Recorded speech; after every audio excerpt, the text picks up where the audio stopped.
சஷ்டி கவசத்துல ஒரு வரி வருது, ஒரு நாள் 36 கொண்டு. அதாவது கந்த சஷ்டி கவசத்தை ஒரு நாளைக்கு 36 முறை படிக்கணுமா. படிச்சா 7 மணி நேரம் ஆகும். நான் படிச்சிருக்கேன். ஆனா கலியுகத்துல கந்த சஷ்டி கவசத்தை ஒரு நாளைக்கு 36 முறை படிக்கிறதுக்கு நேரம் இருக்காதுன்னு தான் அதுலயே சூட்சுமமாக ரகசியமாக ஒரு விஷயம் சொல்லப்பட்டிருக்கு. முருகனுடைய அருளால் நான் தெரிஞ்சுக்கிட்டேன். அதை நான் உங்களுக்கு சொல்றேன்.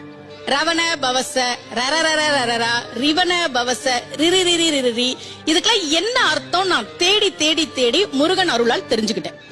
சரவண பவ முருகனுக்கான மந்திரம். இத 6 முறை சொல்லணும். இப்ப சாவ தூக்கி பின்னாடி போட்டீங்கன்னா ரவண பவச, அத 6 முறை சொல்லணும். இப்ப ராவ தூக்கி பின்னாடி போட்டா வனப வசர, வாவ தூக்கி பின்னாடி போட்டா நபவ சரவ, இப்ப நாவ தூக்கி பின்னாடி போட்டா பவ சரவண, பாவ தூக்கி பின்னாடி போட்டா வசர வனப. ஒன்னொன்னையும் 6 முறை சொன்னா 6 × 6 36 வரும்.